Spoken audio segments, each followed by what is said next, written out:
Microfone alfinete Himalaia, fronteira norte da Índia, junho de 2019. Em uma manhã gelada, a mais de 5.000 metros de altitude, soldados da patrulha de alta montanha da Índia registraram uma sequência de pegadas com quase o dobro do tamanho de um pé humano comum. O que chamou ainda mais atenção, as marcas não seguiam uma trilha previsível, como se quem as tivesse deixado deslizasse entre pedras congeladas e declives vertiginosos, sem jamais perder o equilíbrio. Poucos dias depois, o exército indiano publicaria as fotos no Twitter, e o mundo voltaria a se perguntar: quem ou o que habita os cantos esquecidos do Himalaia? Se essa pergunta parece exagerada, os registros não deixam dúvidas. Porque os Himalaias não são apenas a cadeia montanhosa mais imponente da Terra. Eles são também a fonte viva dos maiores enigmas espirituais, científicos e históricos que a humanidade se recusa a enfrentar de frente. Neste vídeo, vamos cruzar as fronteiras entre o real e o lendário, entre o que se pode tocar e o que apenas os mais preparados podem ver.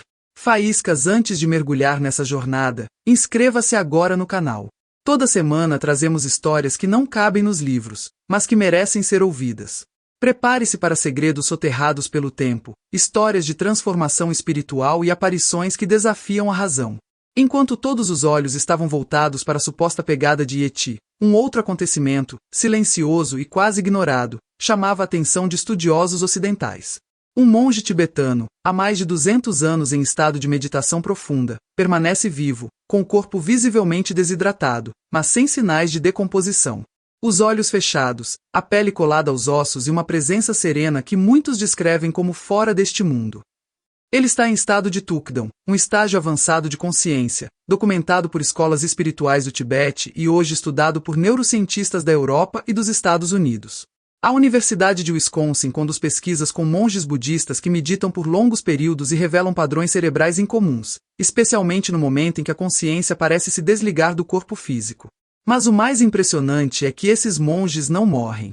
Pelo menos, não da forma como entendemos a morte. Seus corpos não se deterioram.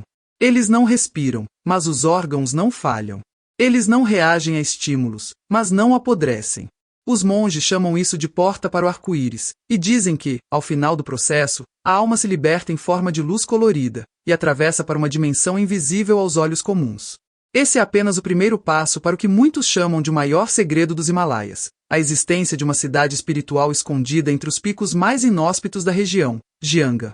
Shambhala para alguns, Siddhacham para os antigos, terra dos imortais para os ocidentais. Uma civilização invisível, onde vivem seres que venceram o tempo, o sofrimento e a morte. Por que tantas culturas descrevem o mesmo lugar com nomes diferentes?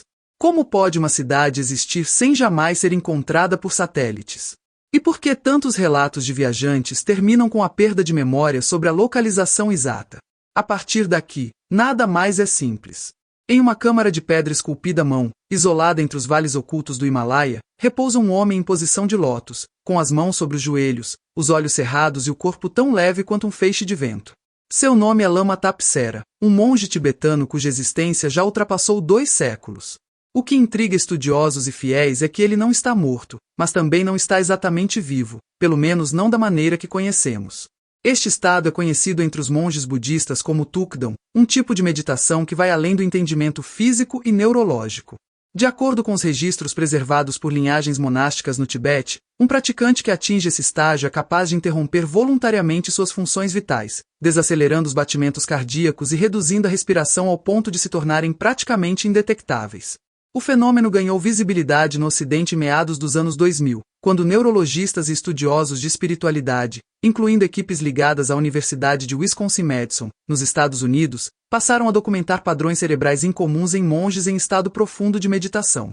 A pesquisa científica, liderada por especialistas em neurociência contemplativa, revelou que, mesmo após a morte clínica, certos cérebros mantinham atividade elétrica por até 72 horas, algo jamais registrado em condições normais. Mas, no caso de Lama Tapsera, a situação é ainda mais extraordinária. Testemunhas relatam que seu corpo não se deteriora, mesmo sem alimentação ou água por anos. A pele encolheu como couro ressecado, os olhos afundaram nas órbitas, mas não há sinais de decomposição nem odor cadavérico. O que resta ali é uma presença estática, silenciosa e surpreendentemente serena. Na tradição espiritual tibetana, acredita-se que quando o praticante atinge o ápice do estado de Tukdam, ele transcende o corpo físico, entrando em uma fase final conhecida como corpo arco-íris. Segundo essa crença, ao final do processo, o corpo material se dissolve gradualmente, transformando-se em energia luminosa, e a alma é transportada para uma dimensão sagrada, invisível aos olhos comuns. Esse fenômeno tem sido documentado oralmente há mais de 1000 anos e aparece descrito em textos budistas antigos como parte da jornada do Bodhisattva, aquele que renuncia à iluminação pessoal para permanecer ajudando os demais seres a se libertarem do sofrimento. O que intriga é que esse processo não é isolado. Cerca de 40 casos semelhantes já foram observados por mosteiros da região de Dharamsala, na Índia, segundo registros do Instituto de Mente e Vida, ligado ao Dalai Lama.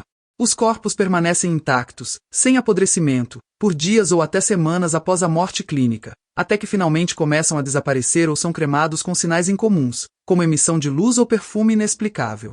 Mas o que torna a história de Lama Tapsera única não é apenas sua condição física. É o que dizem sobre o seu destino espiritual. Os monges do mosteiro acreditam que ele alcançou Jhanga, a cidade lendária oculta entre os Himalaias, onde apenas seres espiritualmente elevados podem entrar. Eles afirmam que, neste estado, a mente do lama se libertou e viaja livremente em outro plano, enquanto seu corpo aguarda o momento certo para se dissolver por completo. A ciência, até hoje, não conseguiu dar uma resposta definitiva sobre esse fenômeno. Mas uma coisa é certa: os Himalaias guardam mais do que montanhas, gelo e vento. Eles abrigam uma espiritualidade que desafia o tempo, a lógica e a própria ideia do que significa existir. Entre os cumes ocultos por neblinas eternas, longe de qualquer trilha cartografada, fala-se da existência de um lugar onde o tempo não passa e onde as limitações do corpo deixam de existir.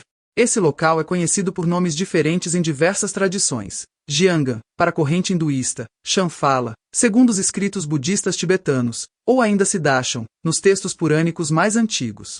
No Ocidente, costuma ser chamado simplesmente de Terra dos Imortais. Mas o que exatamente seria esse lugar? Segundo os registros esotéricos, Jhanga não é uma cidade no sentido físico comum, mas sim um plano de existência elevado, acessível apenas àqueles que atingiram um grau espiritual extremamente avançado. Ele estaria invisível aos olhos comuns e protegido por barreiras vibracionais, que impedem sua detecção por radares, satélites ou qualquer tecnologia moderna. O que mais impressiona nos relatos é a mudança abrupta que ocorreu após um ano de completo desaparecimento do casal. Quando reapareceram, Nicholas e Helena estavam diferentes, fisicamente abatidos, com olhares distantes e discursos fragmentados. Não se lembravam do percurso feito, não conseguiam apontar no mapa onde haviam estado. Mas algo dentro deles havia mudado, e muito. Helena, em especial, passou a escrever extensivamente sobre energia espiritual, mundos paralelos e o retorno de uma nova consciência planetária. De acordo com seus relatos, em certo ponto da jornada, um velho monge tibetano os conduziu até uma entrada subterrânea, coberta por vegetação e circundada por água. Ali, cruzaram o que descrevem como uma barreira invisível. A partir desse momento, tudo ficou confuso. Ambos afirmaram não se lembrar dos detalhes posteriores, mas Helena sustentava que haviam sido acolhidos por seres serenos, puros e silenciosos, que não falavam com palavras, mas com vibrações. Para muitos, trata-se de uma alegoria espiritual. Para outros, uma experiência mística real, um vislumbre da terra dos imortais. O mais curioso é que essa mesma descrição aparece nos Vedas hindus e nas escrituras budistas. Em todos esses textos, há menção de um local onde os rishis, sábios, siddhas, alquimistas espirituais, e divais, entidades superiores, permanecem vivos há milhares de anos, guardando a sabedoria universal para o momento certo de revelação, a Era de Kalki, o último avatar da tradição védica, ainda por vir. Apesar do avanço tecnológico, nenhuma expedição moderna confirmou a localização de Jhanga. E talvez nunca confirme. Porque, segundo os próprios textos antigos, esse lugar não pode ser encontrado com os olhos, apenas com a alma. No próximo trecho, exploraremos os mistérios físicos do Himalaia, um lago repleto de esqueletos congelados e uma flor que só floresce a cada 20 anos, anunciando a presença de algo ou alguém. No coração das montanhas geladas do estado de Uttarakhand, repousa um dos locais mais desconcertantes do planeta, o Lago Rupkund, apelidado por muitos de o Lago dos Mortos. Situado a mais de 5.000 metros de altitude, entre 3 picos escarpados que formam um vale glacial de difícil acesso, esse espelho d'água congelado esconde um segredo sombrio. Durante a maior parte do ano, o lago permanece completamente coberto por gelo espesso. Mas quando o verão chega, e as temperaturas sobem por apenas algumas semanas, centenas de ossadas humanas emergem das águas. Cráneos, fémures, costelas, todos surpreendentemente preservados. Em alguns casos, restos de pele, cabelo e até tecidos de roupa ainda são visíveis. O primeiro registro oficial dessa descoberta foi feito em 1942, por um guarda florestal britânico. Mas os povos locais já conheciam o lago muito antes disso, chamando-o de Machali Tal, e transmitindo histórias de maldições e peregrinos perdidos por gerações. Durante décadas, teóricos sugeriram que aquelas pessoas poderiam ter morrido em um deslizamento, em uma avalanche ou até mesmo durante um ritual coletivo. Mas nenhuma dessas hipóteses explicava a precisão com que os corpos estavam distribuídos. Nem o fato de que muitos tinham afundamentos circulares no topo dos crânios, como se algo tivesse atingido diretamente de cima. Somente em 2019, com a ajuda de análise genética e datação por carbono, pesquisadores do Instituto Nacional de Genômica Humana da Índia e da Universidade de Harvard descobriram algo ainda mais perturbador. Os esqueletos não pertenciam a um único grupo.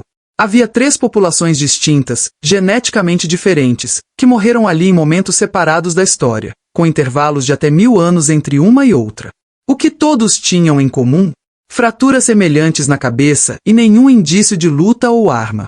Isso reforçou uma antiga lenda da região, que fala sobre um grupo de viajantes surpreendido por uma chuva de pedras gigantes vindas do céu. Para os cientistas, isso pode ter sido uma tempestade de granizo extremo, com blocos de gelo do tamanho de bolas de cricket, algo extremamente raro, mas não impossível, em altitudes tão elevadas. Ao lado desse mistério, floresce outra raridade, a Hanuman Pushpa, uma planta sagrada que só é vista uma vez a cada 20 anos. Segundo monges locais, quando ela aparece, anuncia a passagem de Bajrambali, uma manifestação do deus Hanuman, pelos Himalaias. Seu cheiro é intenso, sua cor, incandescente. E muitos dizem que, ao tocá-la, é possível sentir uma leve vibração pelo corpo. Cientificamente, pouco se sabe sobre essa flor. Alguns acreditam que seja uma espécie selvagem de orquídea adaptada ao clima extremo. Outros, que se trata de um fenômeno místico, ligado à energia da própria montanha. Rupkun, Hanuman Pushpa, pegadas de Yeti, os sinais estão por toda parte. Mas compreender o que significam, ou se de fato fazem parte de algo maior, ainda é uma questão em aberto. O Himalaia não é apenas uma cadeia de montanhas. Ele é um livro de páginas escondidas, onde a natureza e o espírito se entrelaçam. Um lugar onde a ciência se curva diante da dúvida, e onde as lendas, em vez de desaparecerem com o tempo, ganham cada vez mais força. O que une todas essas histórias? O monge em meditação há mais de 2 séculos, a cidade invisível de Jianga, o lago repleto de esqueletos, a flor que só floresce com a chegada de uma entidade divina, é a ausência de explicação definitiva. Mas é justamente nessa ausência que mora o verdadeiro fascínio. Talvez nunca saibamos se Lama Tapsera realmente atravessou para outra dimensão. Ou se Nicholas e Helena Roerich foram guiados até os portões de uma cidade de seres imortais. Tampouco temos certeza se as mortes no lago Rupkun foram provocadas por um castigo dos deuses, por uma força natural impiedosa ou por um fenômeno ainda desconhecido. Mas, em meio a tantas perguntas, existe algo que não pode ser negado. O Himalaia transforma aqueles que o encontram de frente. Há quem diga que cada mistério é um teste. Uma provocação deixada pela própria natureza para ver até onde o ser humano é capaz de ir em busca da verdade. E é possível que esses portais não se abram apenas com bússolas ou mapas, mas com silêncio, introspecção e fé. Se Jianga realmente existe, talvez ele não esteja escondido atrás de pedras ou neve, mas dentro do próprio coração humano, onde a pureza, o desapego e a sabedoria se encontram. Um lugar que só pode ser acessado quando se abandona tudo o que é material, inclusive a lógica. Nascer do sol sobre montanhas, e se esses segredos não forem enigmas a serem decifrados, mas convites à transformação? Os Himalaias não oferecem respostas fáceis, mas continuam sussurrando para quem ousa escutá-los. Faísca, se esse vídeo despertou em você uma nova forma de olhar para o mundo, inscreva-se no canal agora. Aqui, mergulhamos em histórias esquecidas, em lendas que resistem ao tempo e em realidades que desafiam os sentidos. Símbolo 1, porque a verdade pode estar muito além do que os olhos conseguem ver. E às vezes, tudo o que precisamos é de coragem para enxergar com a alma. Nos vemos na próxima jornada.